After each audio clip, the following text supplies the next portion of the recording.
guys, welcome back to another episode of Chats in the Blog Cabin. You know the show where I virtually invite people into the blog cabin to chat about life. And today we're chatting with children's author, but we're also going to be talking about the power of imagination and being able to encourage that not only in children but in ourselves, because a lot of times when we get grown up, we forget to imagine things and we forget to know that there's possibilities out there that we would not even think about. So it's a really cute book, Nutshell Regatta. So introduce yourself and tell us a little about yourself.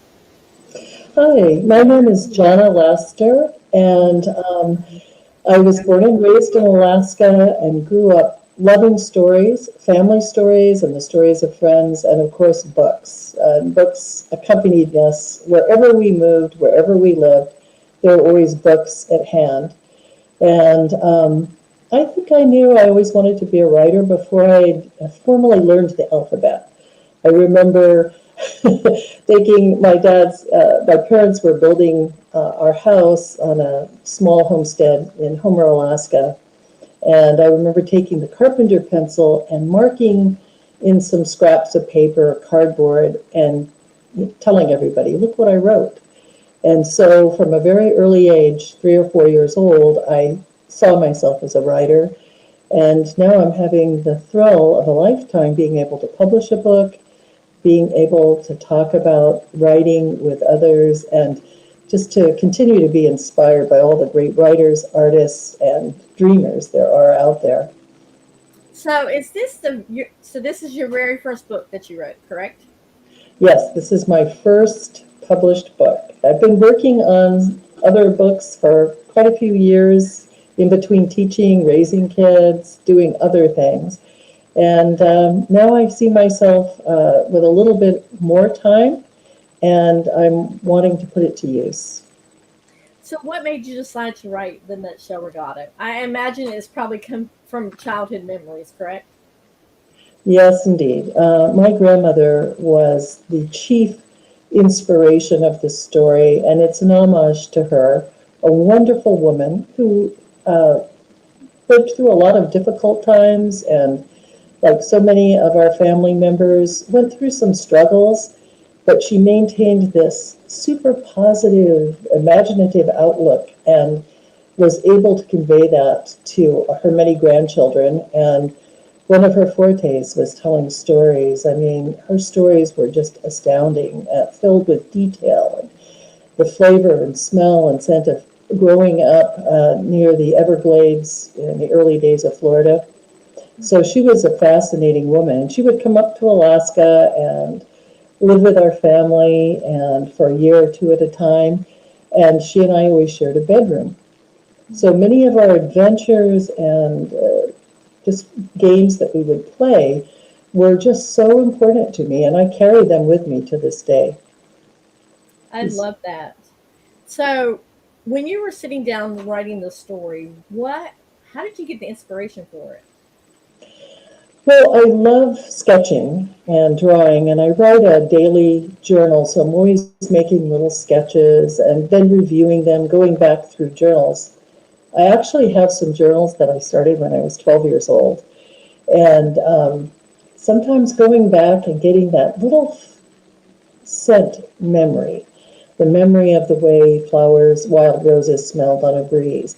It's usually where I start, and with Nutshell Regatta, it was with that memory and thinking back of my grandmother. And I realized as we're talking, something that spurred this was one of my cousins sent me a journal that my grandmother had written in her later years.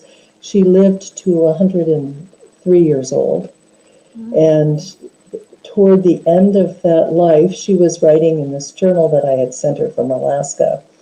And there were some wonderful passages in there, and just seeing her handwriting just just flooded me with thoughts of her. So I started thinking back about how we used to go down to this small pond that was at the base of my parents' property, and we'd play for hours there. And her patience and her willingness to point out the smaller details in nature just kind of came flooding back. So that was probably the spurring event. And then we all have those amazing memories of childhood. They aren't always pleasant, but there are a variety of memories we carry with us, and they're very strong because we were so new when those memories formed. I always think of it like the emulsion of film. When that film was so fresh, the impressions and the images left on it are vivid and strong. And I love tapping into those, especially working on a children's picture book. And I started with sketches, and those carried me into the place. So did you sketch as well? All the pictures in that? Yes, yes. Wow, that is so awesome. So you mentioned several times journaling, that you took a lot of your stories about journaling. So let's just take a minute and talk about the importance of journaling for you and why it should be important for other people to do as well. Well, yeah, I think in today's world especially, but in any setting, it's very important as young people and then as we get older to be in touch with our own voice. And there are a lot of distractions in this world. There are a lot of elements that interfere with that. And there's nothing more quiet than finding yourself on a page. And I think of it as simply doodling your ideas. It's not necessarily you're looking for a finished piece, but you're just jotting down things you've observed, questions you have, memories you may be circling around. And all of those things have an element of importance, and later you can go back, and if you want to write a more formal piece, or you're interested in making a story to share with family or friends, or in a larger sense, you've got a lot of material there. And we can't always pull to mind everything we remember, so it's great to have a record of it. It's also a wonderful family heirloom that you can leave at some point for your children and grandchildren or great-grandchildren to just get a sense of what your life might have been like. And it might resonate with what they're experiencing too. I love that. The importance of family, writing down your family history, writing about what's going on in your life, because a lot of times there's normally like one or two storytellers that tell things, orally, and share the stories generation to generation. But by the time they're gone, you don't have that wealth of family history. So I love that idea. It's so important. I remember once I asked my father, who had many amazing stories, having grown up through the Great Depression and was a very adventurous person. I gave him a tape recorder and I said, just talk, even if we're not sitting together. And I still have those tape recordings, and they are so valuable. They mean so much. And And capturing a time that's no longer here is really fascinating. I can imagine just hearing your father's voice now is just something that just floods back your memories as well. Totally. In fact, here's a little prop I have. This is a tool. This is an old-fashioned handheld tape recorder. Anytime I go for a drive or a walk, I take this with me because I never know when those kinds of ideas and inspiration are going to kick in. And for anyone who has those special people in your life, friends or family, that love telling stories, try to capture it in some format. There's so many ways to record things now. But this is very old school, but it's a lot of fun. And I just love collecting ideas for new stories and pulling up those memories that you referred to. And I love it. yeah, and for journaling, this is an example. I just get composition books, and then I was inspired by an artist, Linda Berry, who does a lot of interesting workshopping with drawing and chronicling things. She's a wonderful writer, cartoonist, and she had this format for journaling, which is, I just will show you a few little glimpses. It's capture some pictures, then jot down things that you hear, what you see, what you smell, and reflections.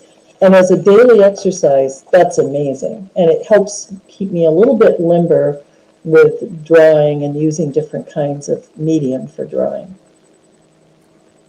I love that idea. So we're going to take a quick break, but when we come back, we're going to talk about your book, The Nutshell Regatta, and everything about it because it's just such a cute book that I just can't not. It's just too cute.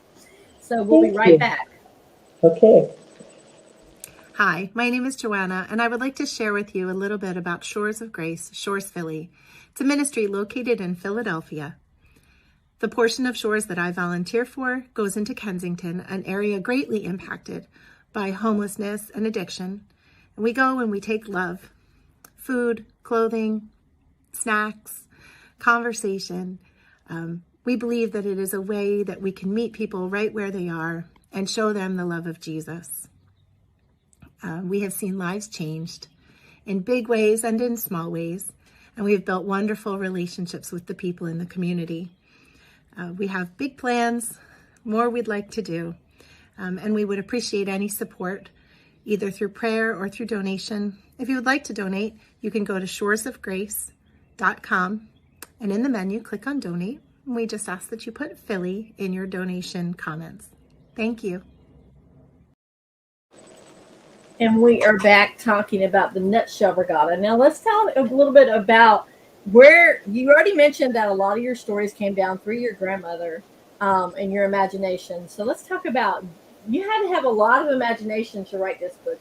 Actually, with the people and the actual little, I'm going to show a picture right here of the little person, the little twig person going out in the drain pipe. I love that.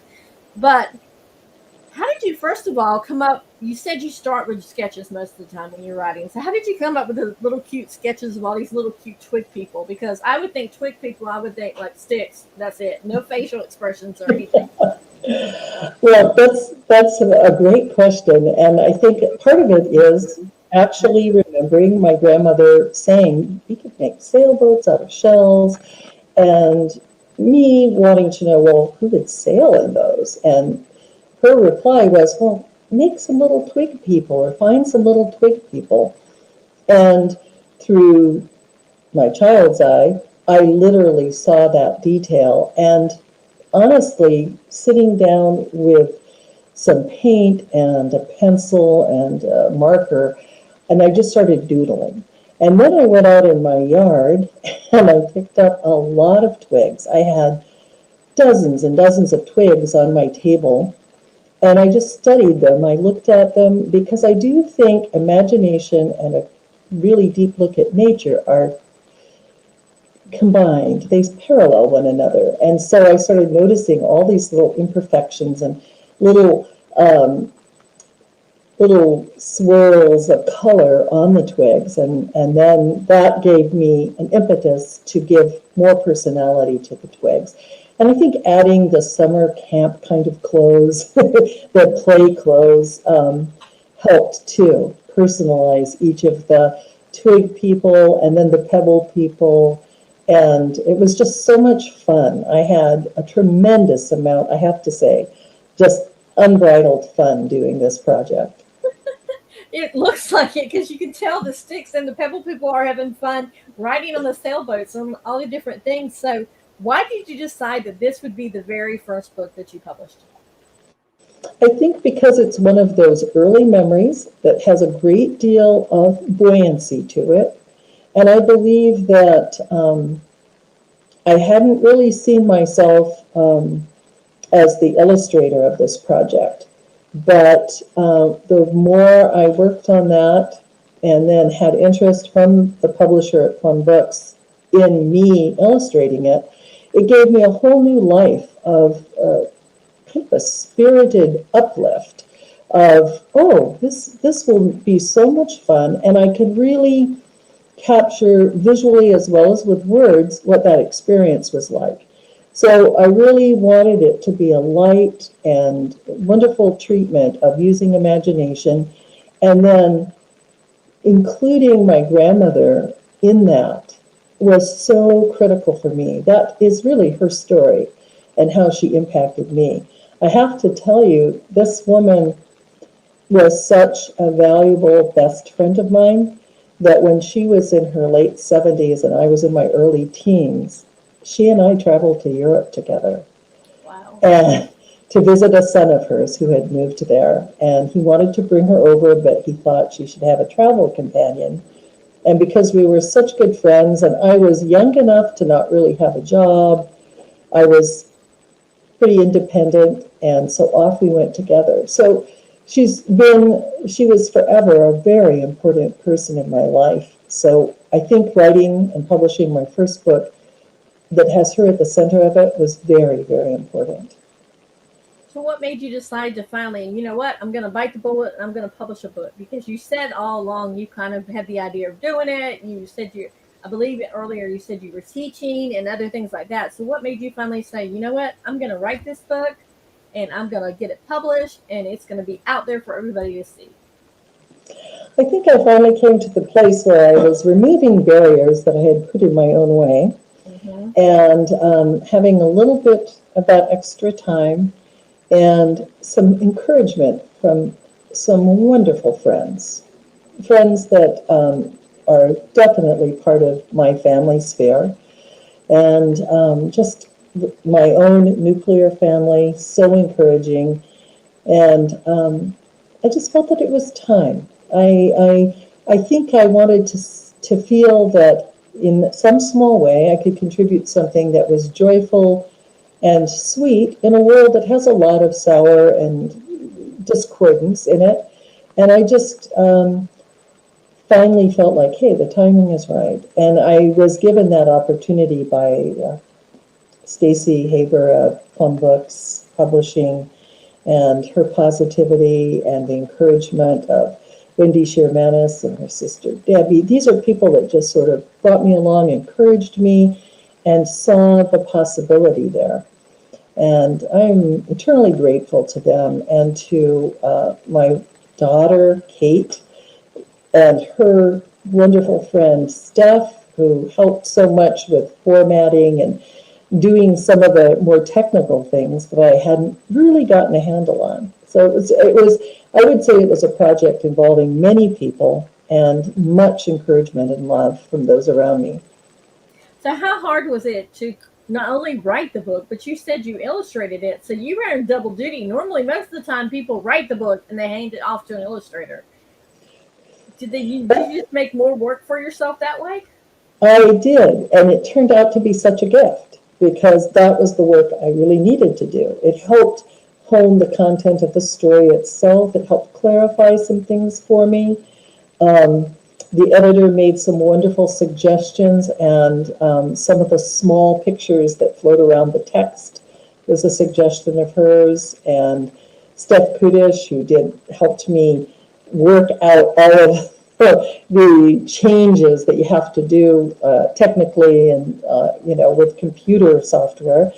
It came together in this wonderful symphony of memory, and it took on a life of its own then. After a while, that extra work started becoming more of an inspiration than something I was a little fearful of. And there were a couple of drawings where I made maybe 2 or 3 paintings before I was satisfied. And that was okay. It was part of the process. I just love how you said it. You were just open to it. A lot of people, when they get set in their ways and they have this is the way my book's supposed to be, this is the way the illustrations are. And I'm sure there was probably, you already talked about technical, there was probably some amount of frustration with the technology. And that's why you knew better. You're like, I'm just going to hand it off to somebody else because it could possibly have made you shut down the whole project, correct? Oh, definitely. I could have easily withdrawn at that point, but I had my cheering squad, and my son, Ian, who does freelance editing, was always willing to say, hey, try this, or, whenever I hit that wall, it seemed like somebody came along with a word of encouragement, or I'd just go back to, and I love this, back to the drawing board, because a lot of life is like that, isn't it? Mm-hmm. We have to try things out. And that's where imagination can really kick in. If you can imagine something different, then take the time to work and whittle at it and pace around with it, you often end up with something better than you had even thought you were going to come up with. That is so True. And let's talk about how important it is to, even as adults, to have imagination now, because a lot of adults think they've outgrown it and they don't need the imagination. Well, I always think of us, in many ways, I think we all are many people all at once. We're sort of, many layers to each of us. There isn't a person alive who hasn't had, for every year you add, we're sort of like trees. We have another ring. We have really great years. We have tough years. We have experiences that are demanding and difficult. And we have great moments of joy. And it's this process of being able to imagine, remember, that help us solve the problems that come our way and give us the kind of true insight that I think we all need in the world, because the world's a complicated place. And being a child is complicated, and being an adult is also very complicated, as we all know. And I think that one thing I drew inspiration from early on when I started trying to write short stories and working on larger pieces is this document. It was like a documentary that was shown on television in Alaska. And it was all about survival. If your plane goes down, what do you do to survive? And as a kid, I loved this because I was always imagining, okay, what would happen if this happened? What would I do? And one of the things, as they list all of the important pragmatic things you have to do to survive, they listed at the very end, you have to recreate, you have to play. If you're stuck somewhere, if you're lost, you have to keep your mind engaged. You have to be able to imagine different solutions to the same old thorny problem. And I think that applies across the board to all of life, that our imagination enables us to see other possibilities. And also, I think it enables us to see how other people might be looking at the world, not just our own lens that we're looking through.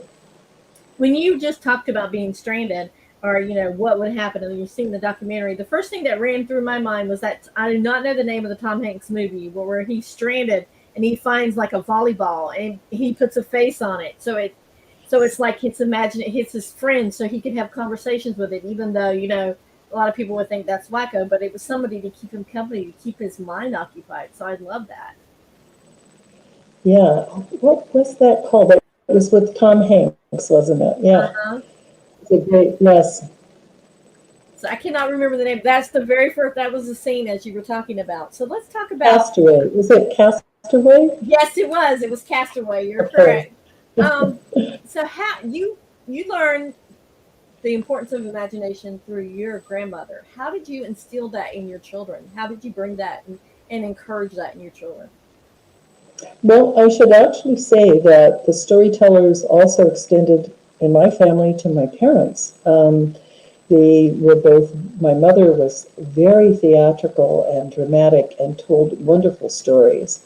My father also loved to tell stories of the early days of adventures he had stowing away to Alaska, working in gold mines. So I was flooded with a lot of great storytelling, and it just seemed like the natural progression to continue that with my own kids.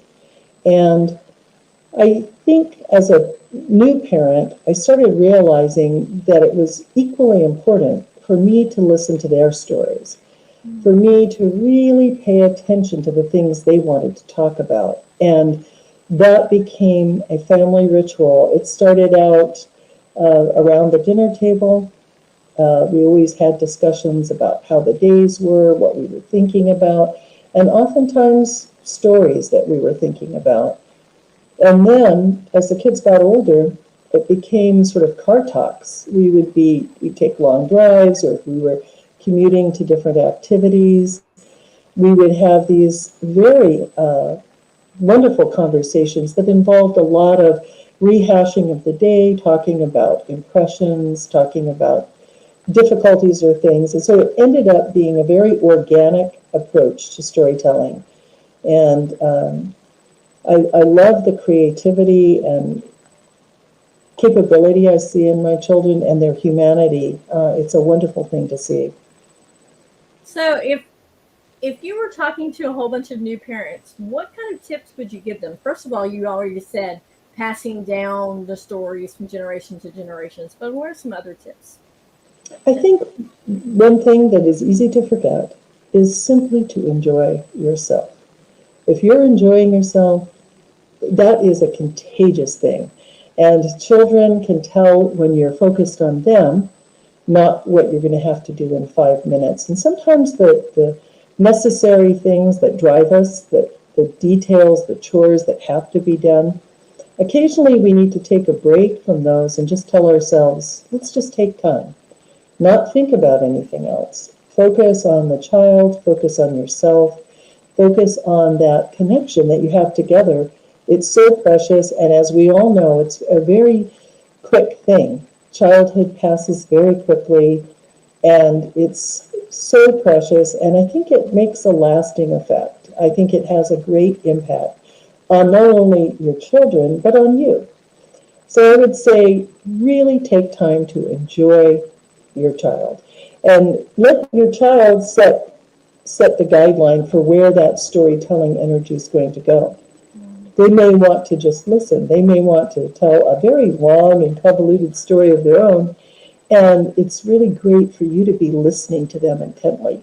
Not only are you giving them that wonderful boost, but you're also teaching them the wonderful active listening that leads into, I think, a compassion for the story that others tell. My mother always used to say, whenever I would say something snarky or sort of mean-spirited about a neighbor or a person we had encountered, she always said, you don't know the whole story.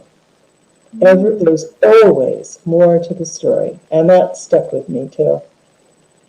I love that. Plus, too, I think in this day and age, a lot of people are like wishing their kids would grow up too fast. Like they're putting them into preschool too fast. They're putting them into like college classes when they're still in high school. And they're kind of wishing away their childhood. So I think this is a great way to let them still be kids again as well. Well, I do think that's one of the huge values of play. Open play and imaginative play is it's great for the physical being. Kids who are using their imagination, getting outside to play, to explore, to look close at nature, are also doing all kinds of unstructured exercise. It's great for the body. It's great for the self-image. And I think that there's nothing wrong with discipline and focus. In fact, it really proves to be very important in life to have that. But I think it needs to be balanced out with the open-ended.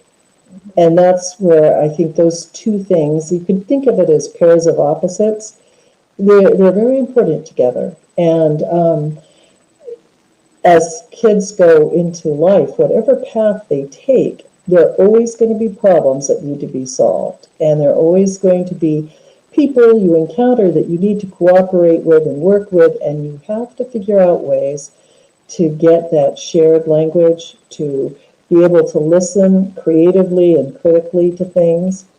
So it's to me, it's something you can't have one without the other. And when they're together, it's wonderful. And it's a great sort of a promise to the future in a way that if you can carry that kind of energy forward, you'll be able to solve some of the problems, and there are many that need to be solved.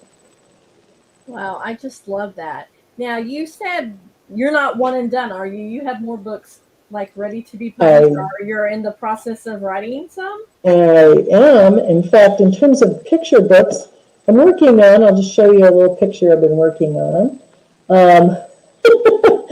This is about 4 friends who escape from the laundry basket where they live in the laundry room, and they go exploring. And I'm just having a lot of fun with it. And at the end of the story, their girl will come and find them and gather them up and take them home. And it's just, I'm having a lot of fun with it. It's a little idea I had played with years ago, and now it just seems to be picking back up. So yes, I'd like to continue doing that. And I love writing. It's just something that I need to do, that I love to do, and also that I'm determined to do. I love that. Now let's go through at the very beginning getting your book published because a lot of people don't know how to get their book published. So talk about your steps getting your book published. Well, a very arduous process, actually. And I have had a few short stories published over the years, and there are so many rejections that you experience when you're trying to make the inroads. There are opportunities now for people to publish their own work, and I haven't really examined that yet, but I know it's a very viable and, you know, a very well respected venue now for people to publish their own work. Um, I was introduced to a publisher by a good friend, Wendy Manisher and her sister Debbie, who introduced me to a publisher in London. And I made the same kind of proposal that I make to publishers, that I would make in a short story or a book that I'm trying to get published. And I wasn't sure if it was going to connect or not, but she seemed to really like the idea, and we started a dialogue. And that dialogue was the most important thing, because and this was a publisher who really encourages new writers. Not all publishers do. So I would recommend for those of us who are determined to write, would like to see their words and their ideas out there. There's so many venues, like the venue that you have. Mm-hmm.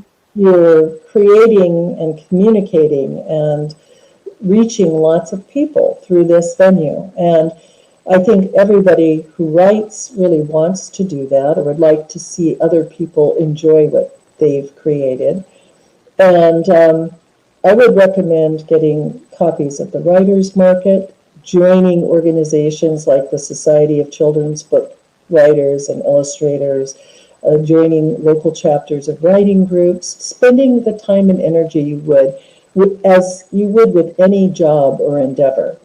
If you care about it, you'll want to sink time and effort into it, and then be prepared for not clicking right away, not getting the kind of immediate connection that you would love to have, but that tenacity, I think, is really important. Yeah. Yeah, so let's talk about the very first time you were able to hold your printed book, The Nutshell Regatta, in your hand. How did you feel? Because I've had a lot of authors say, well, I actually didn't get to hold it first. Somebody else held it. But how did it feel when you first held it? Oh, I tell you, I was doing a happy dance. I was so thrilled. I was just like, oh, I really was dancing around the house. And then across the country, various friends of mine, I got copies, and they sent me pictures, many of them with their dogs or their children holding the book, and it was just fabulous. It was like that, an abundance of warmth and warm wishes. It really was it was just made me feel great. So I was thrilled, and it's inspiring me to do more. I love that, inspiring you to do more. Now, Jonna, can you tell people where they can find you at? Yes, I am very easy to find blog-wise. It's just Jonna Laster, my name, .com, and they can go there. I have a blog that is more ruminating about writing in general, and I've just recently added a page for a published book, which is Nutshell Regatta. So, and there's some links there, and places where they can look, and the ISMB number for ordering if they're interested, and from their local bookstore or independent bookstore, wherever they like to get their books from. And our time is almost up. So is there one last nugget that you want to share, either with parents or children trying to instill their imagination in children, or about the writing life, or you can do both? I think the bottom line to all of this is love. And concurrent with love is joy. So take joy in what you do, and imbue it with love. And it doesn't mean that every project and everything you do is sunshine and rainbows, but I think the depth of one's love and compassion for others and oneself is a very important type of energy to carry with you through the creative process. I encourage all people to find whatever creative self they have and wish to develop. And I don't see that as a narrow thing. I don't see it as only writing or art, though I love those fields and they resonate with me. But I see it as baking, as building, as working with nature, gardening, being in the world in whatever way works for you, and then really, really savoring it. My father he quoted an old book that he had read, and his saying sticks with me to this very day. It's a tough trip through paradise. And we have to deal with the toughness, and we have to appreciate the beauty, the bounty that surrounds us. I love that, and that's so important to appreciate. Oh, my words got tripped up. To appreciate the beauty around us, because a lot of people don't necessarily want to be outside. They don't want to stop for a minute because our society is so go go go go go all the time that we can't even pause for just a moment. Like they say, take time to smell the roses. If roses aren't your thing, just take time to go outside and just appreciate what is outside and being out in nature as well. Yes, and take time to be with the people you love. It's a super important thing, and it cuts across all age groups, includes the friends that are a part of your family. It includes meeting new people and being open to their ideas and their viewpoints. And I think that's just a good, I strive for that. I don't think I always hit that mark, but I think um, trying is the most important thing that we do. That is so true. And Jonna, I want to thank you so much for coming on and sharing your nutshell regatta, guys. This is the book. So cute, super cute pictures.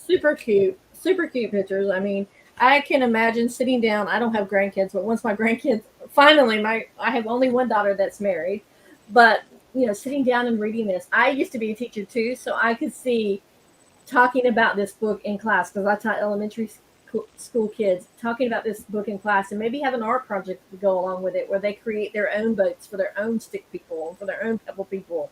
So I so can see this. So I want to thank you for coming on. And guys, I will put in the show notes where you can find her as well as where you can grab the book. And Jonna, thank you for coming on and for sharing your talent with us, because the pictures, not only are your writing talented, but those pictures, oh my goodness. Thank you so much for your kindness and your gracious invitation.